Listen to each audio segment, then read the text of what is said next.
para a gente tentar desvendar se, afinal de contas, tem cessar-fogo ou não tem cessar-fogo. Eu achei perfeito sua pergunta, Daniel, que é hoje, né? A gente pode tentar imaginar o hoje ou amanhã a Deus pertence, a gente não tem nada a ver com isso, né? Amanhã a gente descobre o que vai acontecer amanhã. O fato, Daniel, é que eu li ontem, ou pelo menos eu tentei ler, a mensagem do Trump falando sobre o cessar-fogo.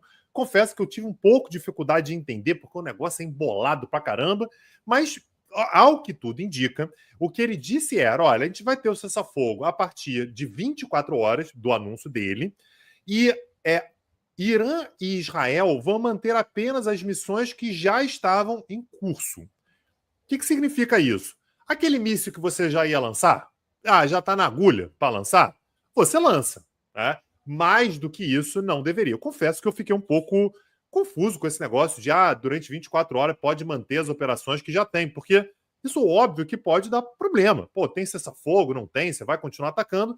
E o Irã, dentro das 4 linhas da negociação, disse o seguinte: olha, eu posso fazer as operações aí, eu vou fazer até o limite do horário. Até o limite do horário. E o Irã, portanto, fez, segundo Israel, um ataque que matou 3 israelenses, num local que não ficou claro, Daniel, aí vários países, várias fontes falaram, cidades diferentes, mas que um míssil iraniano teria matado 3 israelenses. O que Israel disse? Olha, diante desse fato, o cessar-fogo está anulado. Não tem cessar-fogo, eu vou voltar a atacar. Quem ficou desesperado com isso foi Donald Trump. Eu estou cada vez mais convencido que Donald Trump está caçando o prêmio Nobel da Paz dele. Ele quer o prêmio Nobel da Paz. Ele quer ser reconhecido como o cara que acabou com a guerra entre Irã e Israel. E o Trump saiu esculhambando Irã e Israel, e em especial Israel. Afinal de contas, é meu aliado. Israel é que, porra, não pode me colocar para passar essa vergonha. Porra, eu anunciei para todo mundo, se Israel me colocar nessa situação, aí não vai dar. Então, o Trump disse que ambos, Israel e Irã, violaram o cessar-fogo, porque depois do horário, os dois ainda estavam trocando agressões. Mas não podia, Tanque. Ele tinha dito que podia durante 24 horas. Que horário é esse, gente? Depois de que horário? Do que ele tá falando?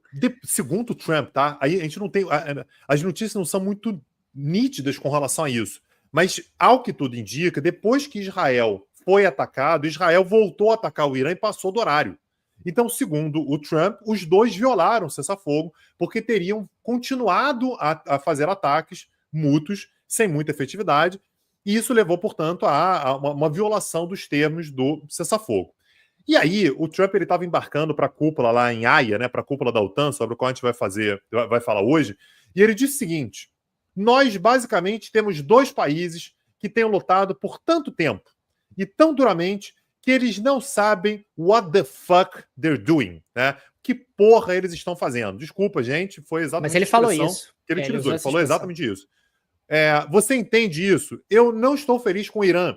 Não estou feliz com Israel. É o pai dando esporro nas crianças, tá, Daniel? Não estou feliz com o Irã. Não estou feliz com Israel. Eu preciso fazer Israel se acalmar. Assim que aceitaram o acordo, eles vieram e lançaram um monte de bombas. Algo que eu nunca tinha visto. A maior carga que já vimos. Eu gosto do Trump, Daniel, que tudo é superlativo. Tudo é, porra, a maior, a mais impressionante. Ele disse que nunca tinha visto nada parecido. A maior carga de bombas que já vimos. Ele completou: Israel, não lance essas bombas. Se fizer isso, será uma grande violação. Traga seus pilotos para casa agora. Tá? E aí, Daniel, isso levou o governo israelense a cancelar, segundo Israel, um ataque grande que faria contra Teherã, contra a capital iraniana, e ordenou a volta dos seus caças e se limitou apenas a bombardear uma estação de radares. Isso aqui é maravilhoso, né? Porque o Trump anunciou que tem cessar-fogo. Aí tem violação do cessar-fogo.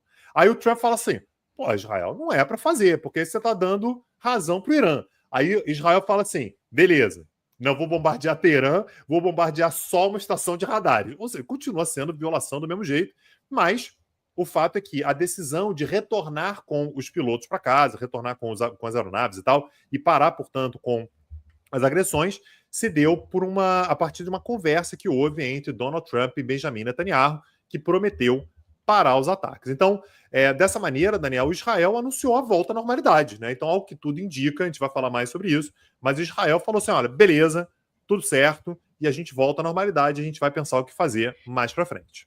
A irritação do Donald Trump, Tanguy, me parece bastante evidente nessas últimas horas por estar perdendo ali, digamos, o controle da situação e por ter passado ali uma situação constrangedora. Quer dizer, ele anuncia ao mundo que houve um cessar-fogo e em poucas horas esse cessar-fogo acaba sendo violado, o que colocaria ali o Donald Trump numa posição de fragilidade. E se tem algo que o Donald Trump não gosta, é de estar numa posição de fragilidade.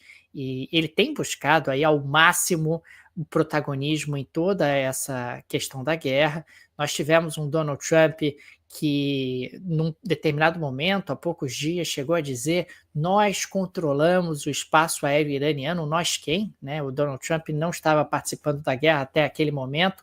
Ele parecia muito incomodado com o protagonismo do Benjamin Netanyahu e também com o relativo sucesso que estava sendo alcançado. O Donald Trump faz o ataque, o Donald Trump agora anuncia um cessar-fogo e o Donald Trump reafirma que o cessar-fogo vai ser seguido. É aquela velha lógica que a gente sempre diz aqui no Petit Jornal, é o apresentador do reality show. No próximo bloco, o Irã tem 15 dias, ou eu tenho 15 dias para decidir. No próximo bloco, ataquei o Irã. No próximo bloco, temos agora um cessar-fogo. No próximo bloco, temos a ratificação do cessar-fogo. Quer dizer, o tempo todo ele está buscando holofotes para si próprio, ele está buscando uma forma de ser o senhor da situação. E uma coisa que também ficou muito clara nesses últimos dias é como... já estava claro, mas isso acabou sendo fortalecido, é a percepção de que o Donald Trump é um cara meio sem princípios, né? Alguém que vai observando ali para onde está o vento e vai tentando capturar ao máximo as atenções e vai seguindo no caminho que ele instintivamente considera que fortalecerá o seu poder ou que projetará uma imagem que ele está buscando. Ele não é alguém que fica ali muito fiel a determinados princípios, determinados valores, determinados protocolos. Não, eu faço o que eu quiser, eu faço aquilo que eu considero adequado. É quase como se ele fosse um predestinado a sempre tomar as decisões corretas, independentemente de quais elas sejam, ao contrário dos seus antecessores que seguiam ali uma lógica, um cuidado, uma precaução no que diz respeito às decisões, particularmente na área militar. E há aí um certo sentimento também de que, olha, o Trump cometeu um certo estelionato eleitoral ao bombardear o Irã e o Trump também recua ao máximo para tentar dizer, gente, não é estelionato não, eu fui lá apenas para fazer a paz. E olha como eu fiz a paz muito rapidamente a partir do momento em que eu entrei no circuito. Então, o Trump também não pode ter um alongamento dessa guerra sob pena também de, para o público interno, ficar numa situação muito embaraçosa e fortalecer a ideia de que ele teria cometido uma quebra de promessa de campanha. E aí, Daniel, no dia de hoje, quando o cessar-fogo finalmente ele se consolida, quer dizer, pelo menos temporariamente, né, como você disse, hoje ele está consolidado, a gente não sabe o que vai acontecer nos próximos dias, mas o que foi interessante foi que Israel e Irã saíram cantando vitória. Né? Israel e Irã saíram dizendo, olha, vencemos. Então, Israel, por exemplo, anunciou uma volta à normalidade com a reabertura do espaço aéreo e liberação, por exemplo, para reuniões públicas, algo que estava banido ao longo dos últimos dias.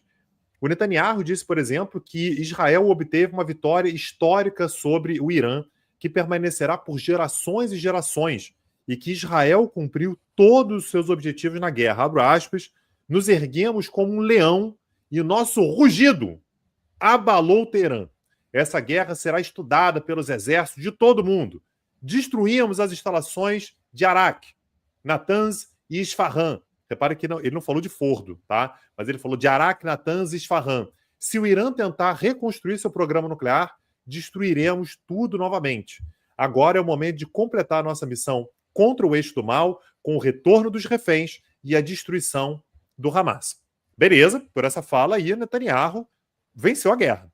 E aí, logo depois, vem o chanceler do Irã, o Abbas Araghchi, que disse que ninguém no Irã vai desistir da tecnologia nuclear. Nos esforçamos muito para adquirir essa tecnologia, nossos cientistas fizeram muitos sacrifícios e até perderam suas vidas por esse objetivo. Então, o que ele está dizendo é, olha, Israel tentou aí, mas o programa nuclear iraniano segue firme. E aqui, Daniel, um ponto muito importante que eu falei ontem e que eu acho que vale a pena voltar. A gente não sabe ainda até agora qual é o impacto que esses ataques tiveram sobre o programa nuclear do Irã. Na real, a gente não sabe. Um exemplo disso é a CNN americana anunciou que a inteligência dos Estados Unidos constatou que os ataques norte-americanos a Fordo não destruíram as partes mais sensíveis do programa nuclear iraniano e que teria atrasado o programa nuclear do Irã em apenas alguns meses.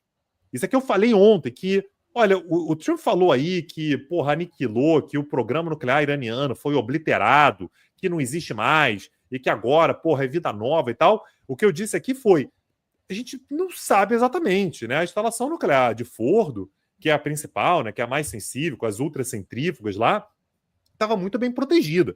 É claro que o ataque americano ele é muito poderoso. Os Estados Unidos usaram só em Fordo 6 daquelas armas de destruição de bunker, mas o fato é que a gente não tem como saber ainda. Israel, aliás, já confirmou que não tinha informações suficientes. Olha, sei exatamente como é que está a situação, vai ter que ser visto ainda.